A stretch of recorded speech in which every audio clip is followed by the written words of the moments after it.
Welcome to the Lesson 5, and we hope that this lesson will help you in an important part of the portfolio. I urge you to go back and review it several times as you're building your portfolio. This is an important part of the portfolio. This is what we call the competency statements. And today's lesson that you are viewing will be one that is so important because it counts a tremendous number of points in the portfolio. So we want you to start with this and work very hard on it. It's very difficult to discuss the competencies that you have acquired through your positions without some type of format. And that will enable you to explain these skills. And the competency statements are going to allow you to organize your skills. And you'll be able to put these into an organized manner, and people will be able to understand what your skills are.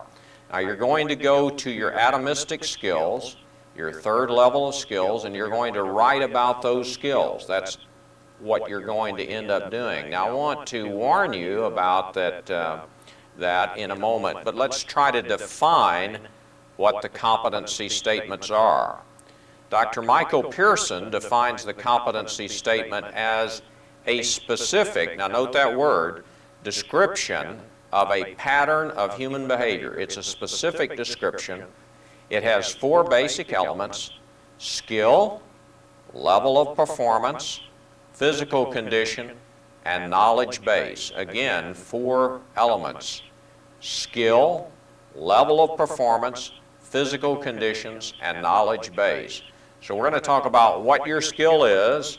I can counsel employees. I can build. I can develop. All of these types of skills are going to be discussed if they came off of your task analysis. Level of performance is going to talk about how well you can do these skills. You're going to tell us what the standard is. So if you can eat 32 tomatoes in 10 minutes, and the skill level was supposed to be 40 tomatoes in 10 minutes, you're a little slower. But if you're going to talk about in your competency statements how fast you are at eating tomatoes, then this is going to be something that you'll be able to impress the reviewers. We're going to talk about physical conditions. Under what conditions can you eat those tomatoes? Well, you have to have a clean table and a bib, and you're going to have a knife to cut the tomatoes or peel them or whatever you're going to do. And you're going to have at least probably types of protective clothing here. I can just see it now, how dirty you're going to be when you finish your task. And then a knowledge base. How do you delicately eat tomatoes in that massive number? And so you're going to tell us what you know about eating tomatoes. And that's going to be the knowledge base that we're going to talk about. And we'll try to go over this and help you during this session. Now remember, you want to go back to the task analysis that you've been building and look at your words that you have chosen. And there may be a chance that you'll change some of these. And I want to talk about that probably at some point here. And I'll tell you the reason is that competency statements, as we said, are written about your atomistic skills. And while developing them, you may have to go back and change some of your atomistic skills that you have, and they may not seem important anymore. You may say, wow, now I understand what competency statements are, and when I write this word in my task analysis, it doesn't seem important anymore. It's no longer very impressive. I'm going to change that word. You go back to the dictionary and thesaurus and you try to look at it and say, this skill better represents what I do. And so you're going to write about it. The 25 competency statements are from the atomistic skills. Now, if you write more competency statements, you have, say, 30 atomistic skills, you may do so. But we are going to look at the first 25 very carefully. That's what we're going to look at in our review. So you need to be sure that you pull 25 of your most important skills in your task analysis. If you add more, that's fine if you have that many skills. However, be sure you have 25 very strong ones there, the first ones that we are going to look at in your task analysis. So be sure you do at least 25 competency statements. It talks here then 25. I do not want to mislead you in any way. Be sure you have 25. I also would suggest you do about one competency statement per skill per page. In other words, you have a competency statement and you put it on one page. You talk about what the skill is, what the level is, what conditions that you do the skill, and then what you have to know. We're going to give you examples here in this lesson today. So this is going to provide the reviewers with really important information. They're going to understand your 25 atomistic skills because you're going to tell what you can do, under what conditions that you do that, how well you do it, and what you must know to accomplish those. And there is a specific order that we'll talk about here, how you must write that. So I would say, I would write about a page per competency statement. You say, hey, that's 25 pages. Yep, because you want to get the highest work award you can achieve. Spend time. Don't put this off to the end of the course, the 2 weeks before you got to turn the portfolio in. Start right away. You've built your task analysis. Now you want to start building the competency statements. You already started the articulation, I hope, because we had talked about all the different sections there. So that's important, and we'll take a look at that. What about the format? I was talking about that a while ago. The format's extremely important. The format must contain on each of these pages the 4 elements. They're going to be numbered according to where they are in your task analysis, so they're going to have numbers. The reviewers must be able to go back to the task analysis and say, oh yes, she put that one word in there and I see it on the task analysis. So there must not be a mismatch between the task analysis and your competency statements. Now in some people's portfolio, I'll read along and I'll see a atomistic skill, but it's not on the task analysis. That's incorrect. You are writing your competency statements based on the task analysis atomistic skills. So if you change one atomistic skill on the task analysis, go back and change the competency statement. So they must be congruent. It's very, very important that you realize that the competency statements evolve from the job task analysis. And so when you're studying this and you're working on it, be certain that if you make a word change over there on the task analysis, you go back to your competency statements there and make the appropriate change. That's important. So we're talking format, we're talking a lot of things. The reminder then so far in our lesson today is that you write the competency statements about the atomistic skills. Some of the students start writing them on the component skills, which is your second level on your job task analysis. That's incorrect. You're now discussing your atomistic skills. So you have discussed your component skills in the articulation, which we talked about a lesson ago. So now you're only dealing with the atomistic skills. Please carefully check your competency statements against your job task analysis and be sure that, again, that it's congruent. And I will say this a number of times because it's so very important. This is where we find some errors. And this is something that we don't want to deal with, that it is wrong. Well, let's look at the 4 elements of a competency statement. Here's competency statement 1.11. I can, and then it tells you to list the skill you can do.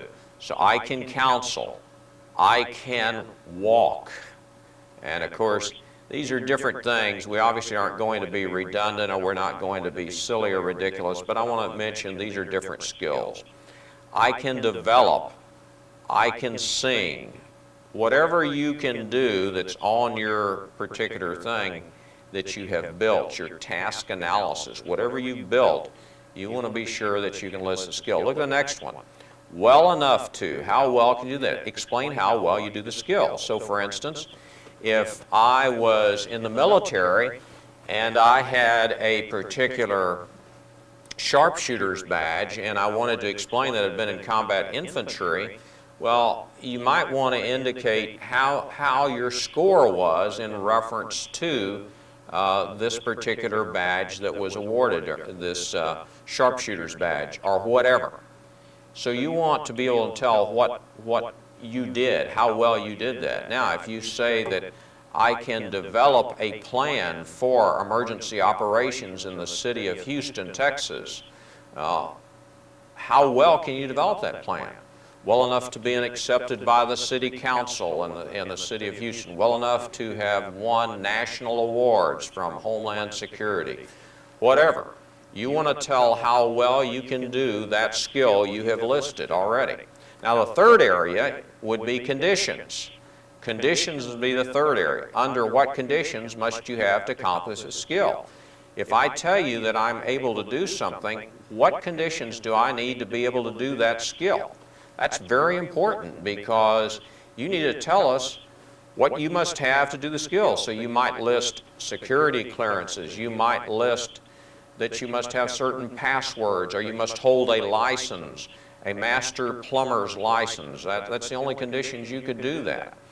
You must also, in that under conditions, you must give us as high a level conditions as possible.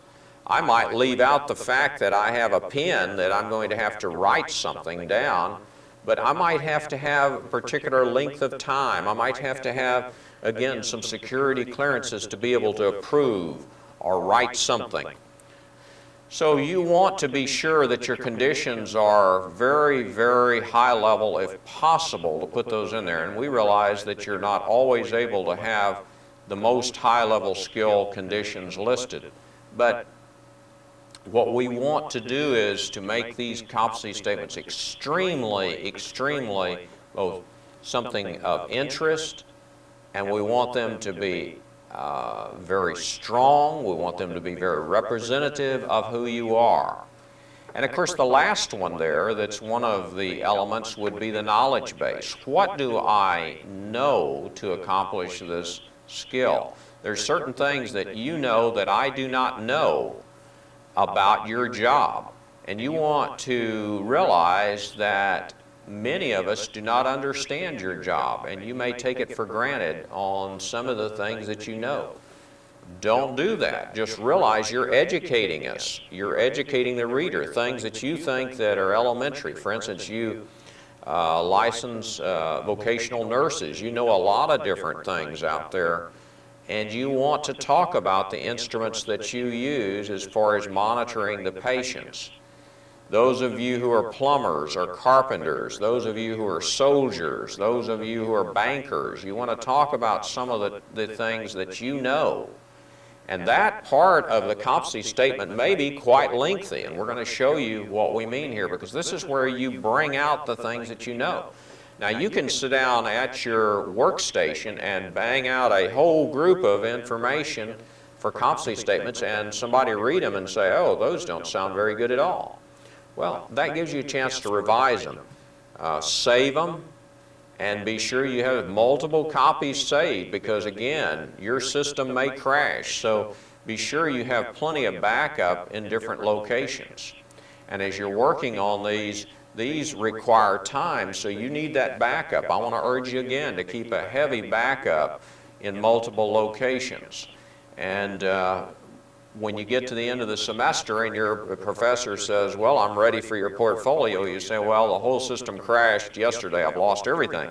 It will not wash, because we've warned you early in the course. So you need multiple backups of your work, particularly everything you're turning in to us. Now remember the format again. I want to reiterate that. Again, your instructor may provide you some examples of competency statements. Each instructor has the way he or she would like to present it.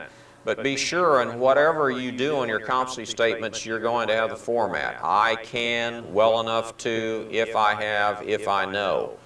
Now you know what some students do? They mix up the conditions with the knowledge base. If I know I have. No, remember the format that we just talked about, and we'll give you some examples. I can. In other words, what can I do? I can do certain things. Then you're going to talk about well enough to. In other words, what's your level? How well can you do this thing? Now, there's some of you are going to find, as you're already thinking now, that some of this is pretty tough because you're saying, I don't know how well I do something. Sometimes people will come up with a statement and they're well enough to have been employed in the same position for 25 years. They've kind of gotten desperate because they're saying, just because I've been there a long time, I must know what I'm doing. That's not necessarily true. Some studies indicated teachers who teach the same subject for a couple of years sometimes become reliant on their old knowledge, and it becomes kind of a situation where they really added nothing new. So you want to be careful there. You want to talk about that skill, how well you can do it. You want to talk about what you have to have in physical conditions, what are the conditions that you must have. If you require a particular type of equipment, again, you technical people are going to have a field day there. You can name the equipment that you're going to need to perform that skill. Now, these are under ideal circumstances. All of us can teach and lecture outdoors at the Grand Canyon without any props, without any types of dry erase board or LCD or what other type of equipment that you might use in this modern time. But what would be ideal to get the information across? So if I'm talking about a skill of teaching, what do I need to be able to teach under conditions? To be able to reach the level that I talked about earlier, well enough to have educated over 500 people, with all individuals, having reported excellent results. Well, maybe I needed something that you may not have thought about. I may need a particular textbook, or I may need a particular manual. Now, some of you technical people are going to talk about manuals. Some individuals carry around electronic backup that they can test their system, and they have to have that with them at all times. Some carry licenses, security, so that they can check in and we can be certain that's really them. There's different things that you must have. So be sure, again, that you follow the format in all that you do and that you're very careful. Well, when you review your competency statements is another thing, that you determine if the skill truly explains the skill you've listed. So does the competency statement reflect what I must know to accomplish the skill? You got to read it again. Don't just write it and then go back and say, well, I'll finish that competency statement, go to the next one. You got to read them very closely and be sure the skill truly explains what you've listed. In other words, you might change your competency statement several times there and change the inner workings of them because you're saying, I'm not making it very clear. This is important. Review them. And this is why you need to start right away working on your competency statements here. Now, we are at lesson 5 right now. You're able to go back and review some of the earlier lessons. That's fine. But the main thing is you need to be up with where we're running from. And your instructor may indicate to you what he or she would like to see as where you are. And some instructors do that. If not, you need to pace yourself based upon the date the portfolio is turned in. This is not a course that you would request an incomplete in, because incomplete means emergency, that you're not able to finish a little bit of the work. But we can't have a person who asks for an incomplete for the course and that person has done nothing on the portfolio up until the last of the semester and just doesn't turn it in. That's not fair to all the other students. So you want to read on your competency statements as early as possible. Well, let's work on some samples here and play with them a little bit. So let's start out with a skill. This is 1.11a. We type in skill, and we see that word, we put that in, and it says, I can counsel students at Texas State University in regard to their degree plans, future jobs, and university policies. So this person has declared that he or she is able to help individuals like yourself. This person says, I can counsel who? Well, they said students. Did they say faculty? No, they said students. If they could counsel faculty, that would be listed also. So in regard, what do they counsel them about? Don't just say, I can counsel. We wonder, what are you going to talk about? Dog food? We don't know. So what you want to do is that, what are you counseling these people on? We need to know what you can do. And this one may even be able to be repaired and made stronger as you learn. So what do we counsel about? Degree plans. Yes, we help the person with a degree plan. future jobs, that's good. That's a specific, and university policy. So we're going to help this person to better understand university policies. Now, if there are other areas that you can counsel students on in this declaration, then that probably should be put in there. If it involves another skill, then you may have picked up another skill off of your task analysis. And this is why I said you may go back to the task analysis and make some changes there in your skills, because you may see that you have not covered everything the way you want to. Now let's go to the next one, level. Okay, how well can this person counsel? Well, this person says well enough to have successfully counseled over 300 students in 3 years, with only 3 expressing concern in regard to service provided. Now, this person may have kept very good records of how many students he or she counsels. Now, I know the counseling center, career services, those types, they keep very good records. This person in 3 years works with about 100 students a year. The person says, well, after dealing with 300 students, I've had only 3 students express concerns. Now, let me tell you, just because people don't complain does not mean they're happy. Some people just don't complain. They're non-complainers. So this may be a little bit of a weak level, so you might have wanted to have considered, is there anything else that we can talk about the level? Is there any other improvement that we could provide? Well, that may be possible to think about it. What other things could we say about the level? Well enough to have been awarded a national award for peer and student advising. And they could indicate that national award's title. So there are other ways. Well enough to have been cited for a raise in the department for counseling or advising for students. The individual says, well, I was so good at Texas State University and advising that they have given me an award. Well, that's pretty good. Some of your businesses or industries you might want to cite. Let's say you were given a merit performance raise because you had done so well performing a particular skill. There you go, folks. You're thinking about the level. The level's real important here because you want to tell us how good you are.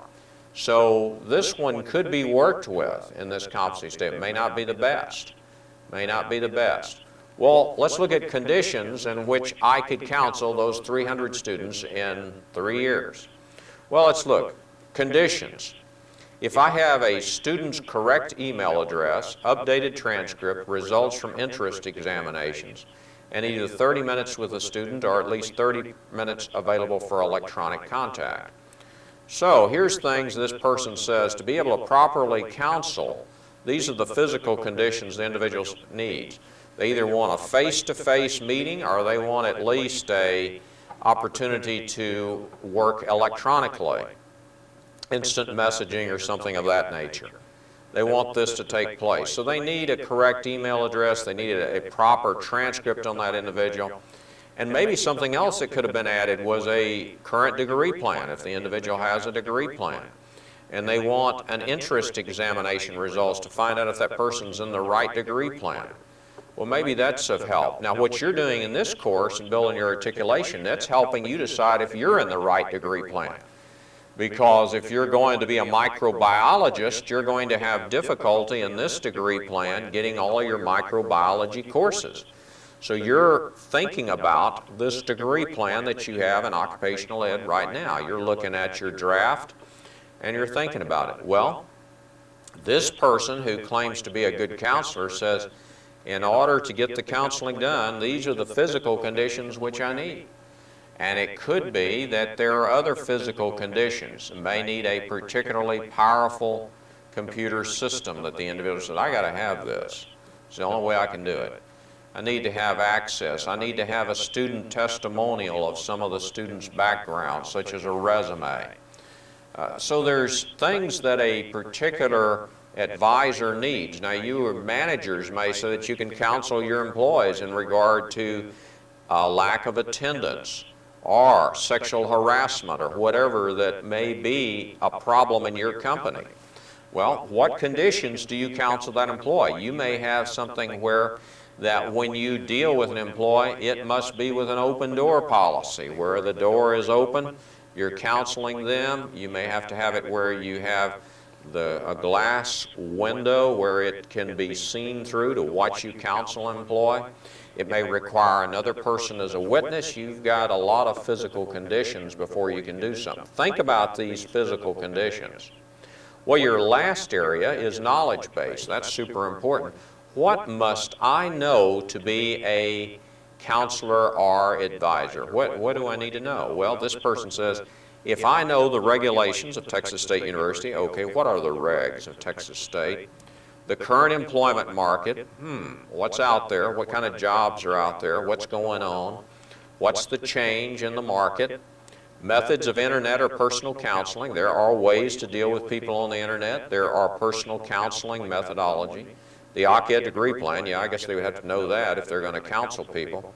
If the student is employed full-time and when he or she plans to graduate, yeah, I think you'd have to know all of those, because if the student is employed full-time, that means that student can't take a lot of coursework. Now, we recommend to you out there watching this presentation that if you were employed full-time, take about 6 hours, because that's going to be a lot, because a lot of positions require you to work 55, 60 hours a week or otherwise. You lower your GPA because you try to do too much at one time. I'd much rather all of you out in this audience reach, you finish as many courses as you can, but finish them with high grades. So if you take too many, it might lower your GPA. Now, some of you have some constraints due to financial aid, et cetera, that may require you to take more during a semester, but be very careful. So that's what this counselor is saying. I've got to know if they're full-time employees. I've got to also know when they